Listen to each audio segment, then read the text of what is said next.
Baik, tidak memperpanjang mukadimah, kita menyambung kajian kita Selasa yang lalu, iaitu tentang dua seruan Allah. Rujukannya surat Al-Baqarah 172.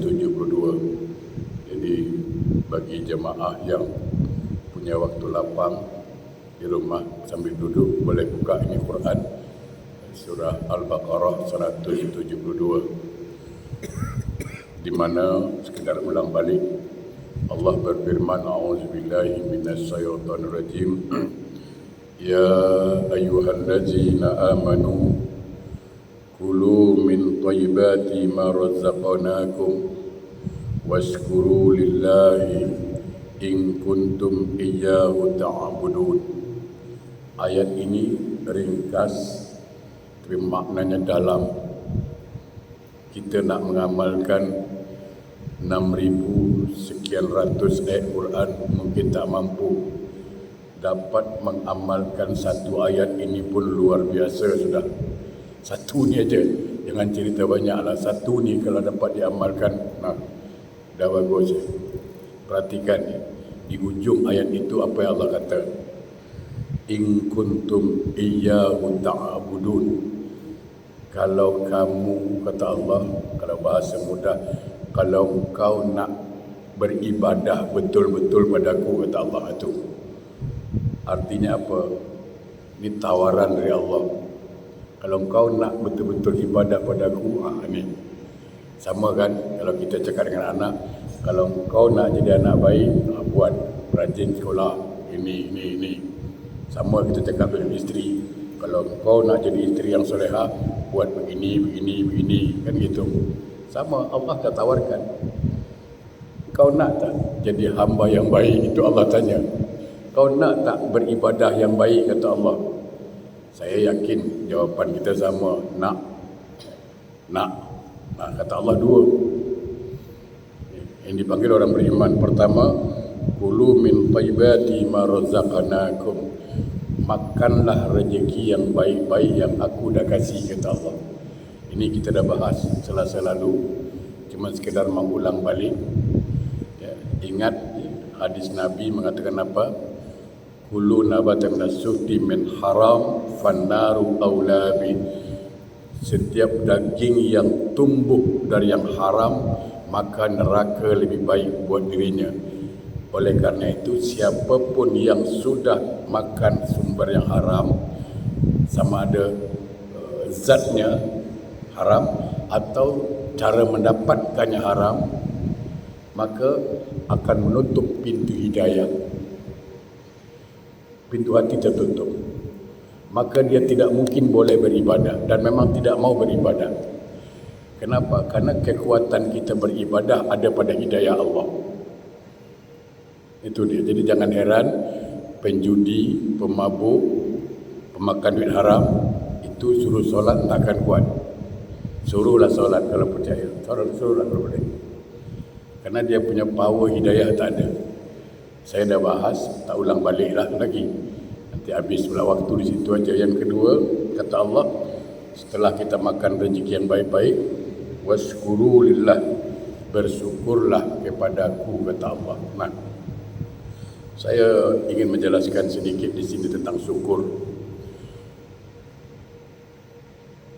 Kalau kita buka Quran, ayat pertama itu sudah jelas. Ayat pertama surah Al-Baqarah. Selepas Alif Lam Mim apa? A'udzubillahi minasyaitonirrajim. Zalikal kitab. Ini kitab Al-Quran maksudnya. La raiba fihi, tidak ada keraguan. Tidak ada keraguan. Artinya kalau kita mengaku orang Islam tetapi masih ragu dengan kebenaran Al-Quran, saya minta maaf. Saya minta maaf. Imannya belum betul. Belum betul. Allah dah cakap awal-awal. Zalikal kitab, ini kitab, la raiba fi, tidak ada keraguan. Tanya, betul ke? Betul ke? Itu perlu belajar balik. Karena Allah dah awal-awal bagi tahu tak ada keraguan. Hudal lil muttaqin, sebagai petunjuk untuk orang bertakwa. Nah, artinya saudaraku, kita sepakat bahawa Quran itu pasti betul ucapan Allah. Betul kan? Pasti. Kan saya yakin tak ada yang ragu. Betul kan? Okey, satu ayat Al-Quran saya bacakan, dan ini ayat jamaah hafal. Sahabatku hafal. Cuman hafal aja lah. Itu penyakit kita, soal hafal. Soal lagu nomor 1. Menyanyikan Al-Quran nomor 1. Tapi mengamalkan Quran nomor 1000. Itu kita. Kalau soal baca Quran, kita boleh baca. Boleh. Apalagi kalau qori, lagi cantik. Tapi mengamalkan Quran, padahal Quran itu diamalkan, bukan setakat baca. Nah, tengok apa kata Allah. A'udzubillahi minasyaitonirrajim. Ayat ini kita hafal. La in syakartum la azidannakum. Stop situ aja dulu. La in syakartum la azidannakum. Barang siapa mensyukuri nikmatku, kata Allah, nanti akan kutambah. Ini kan statement Allah ini. Ragu tak di sini? Nah, itu dulu persoalannya. Mestinya kita tak ragu kan? Ini statement Allah. Siapa yang mensyukuri nikmat Allah, siapa yang pandai bersyukur, kata Allah, akan kutambah nikmat itu. Artinya, kalau kita gunakan akal sehat, mana ada orang yang tak bersyukur? Cuba gunakan akal sehat. Semua orang ingin nikmat Allah tak putus-putus. Semua orang. Ada tak orang yang tak mau nikmat Allah? Tak ada. Semua orang. Tak kira lah siapapun dia ingin nikmat Allah tak putus. Padahal kuncinya apa? Jangan lupa bersyukur, kan cuma itu. Itu kan kata kuncinya. Poinnya itu. Kita ingin nikmat tak putus, tapi kita engkar pada Allah. Kita ingin nikmat tak putus, tapi tidak bersyukur pada Allah.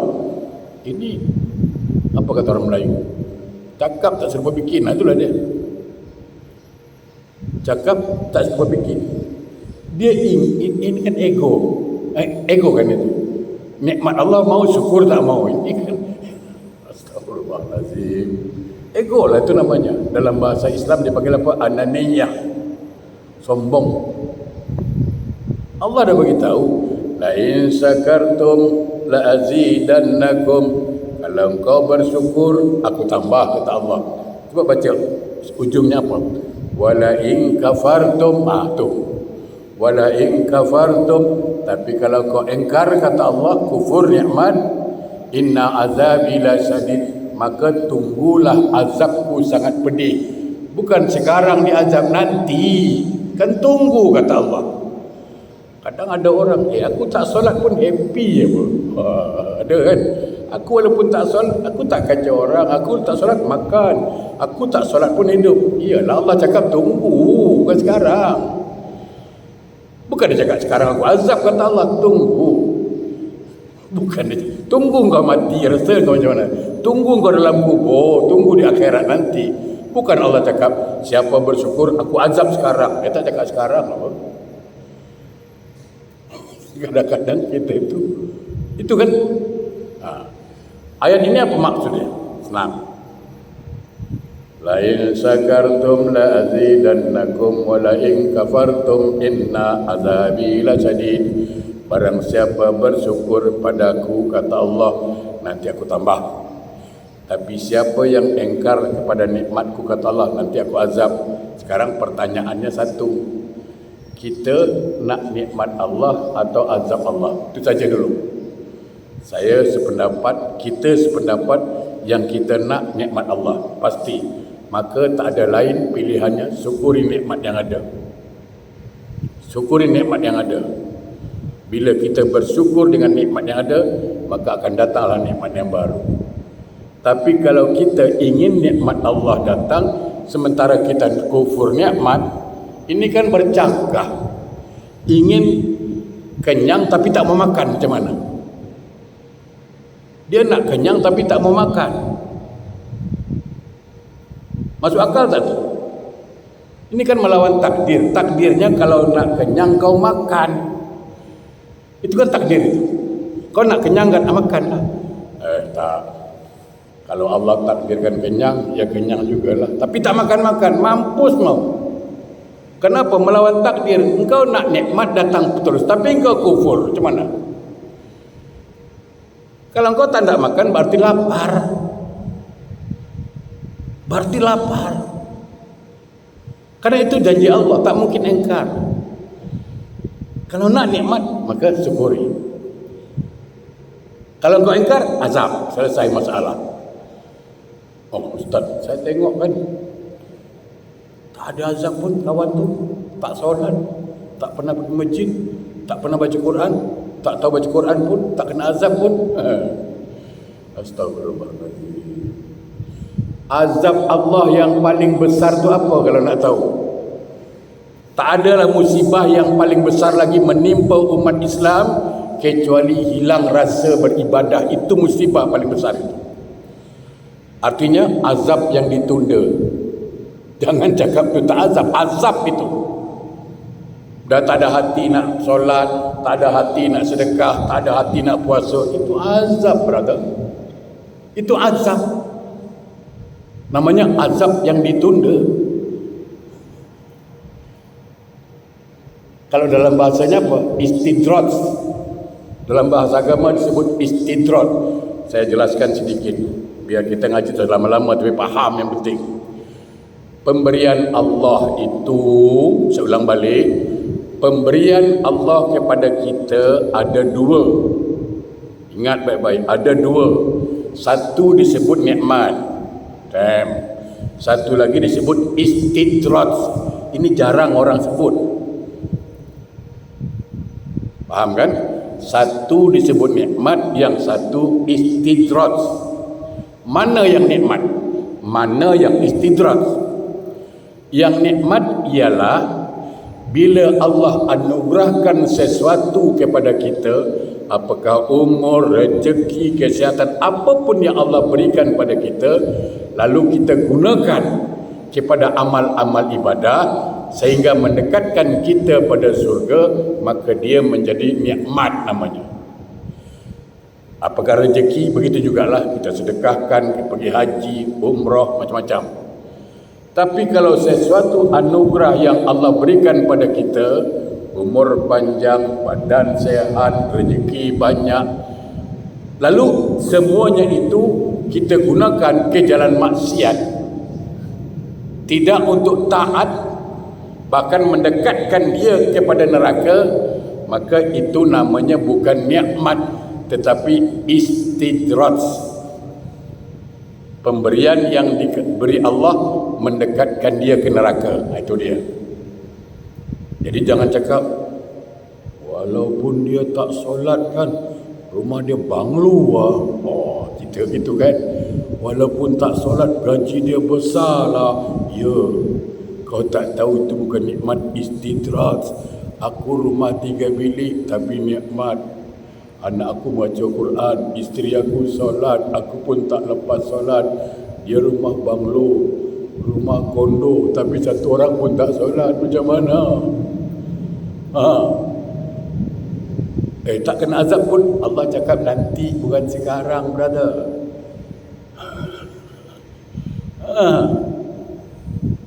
Okey. Lalu macam mana sempurna syukur?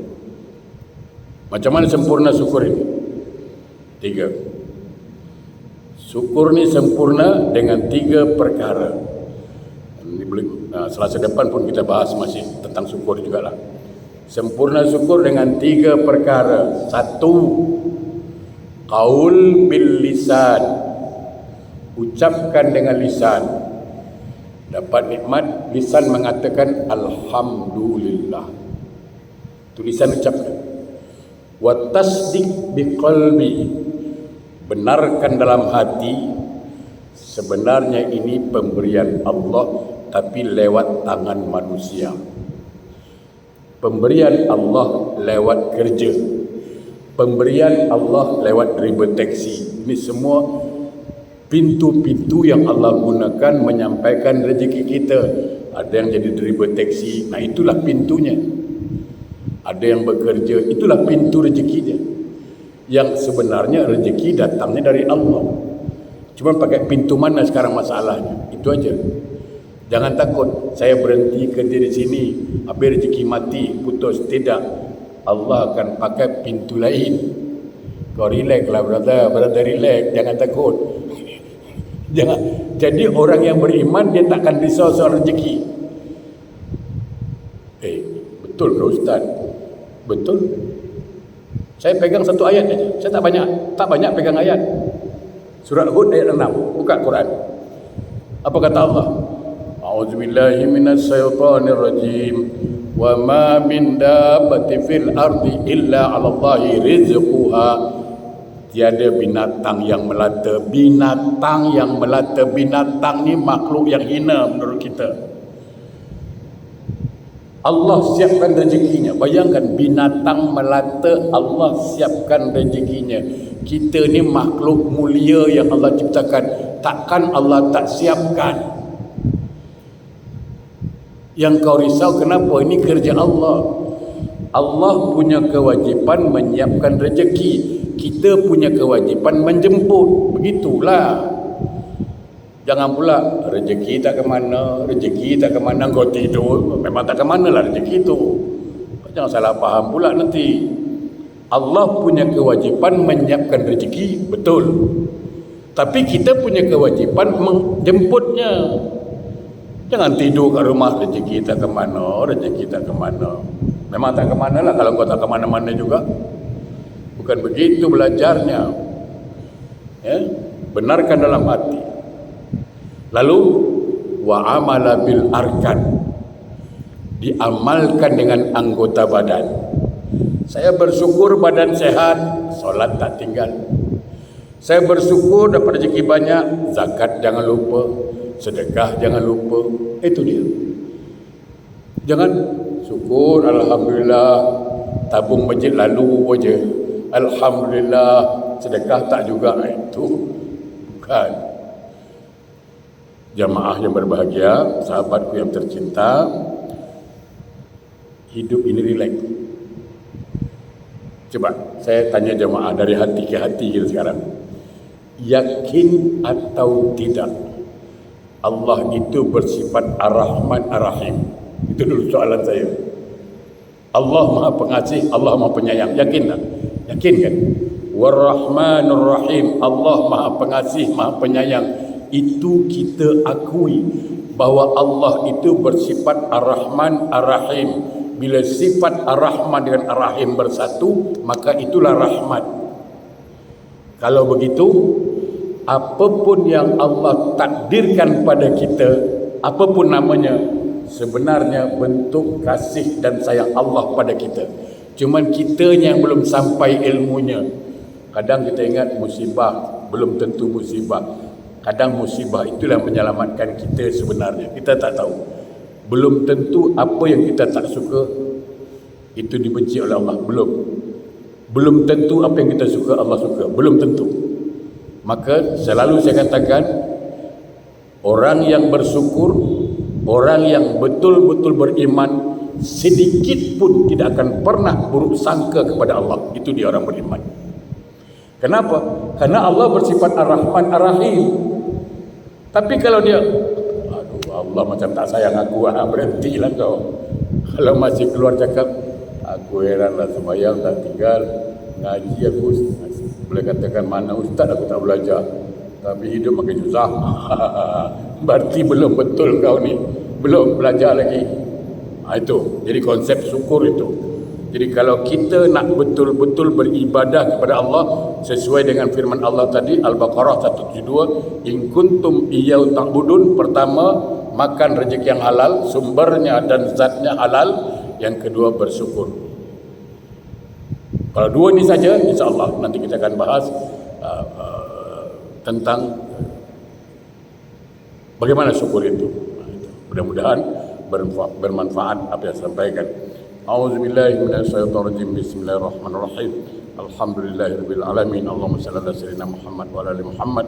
Allahumma arinal haqqa haqqan warzuqna ittiba'ah wa arinal batila batila warzuqnabah. Allahumma a'inna ala zikrika wa syukrika wa husna ibadatik. Rabbana atina fid dunya hasanah wa fil akhirati hasanah wa qina adzabannar. Walhamdulillahi rabbil alamin. Assalamualaikum warahmatullahi wabarakatuh.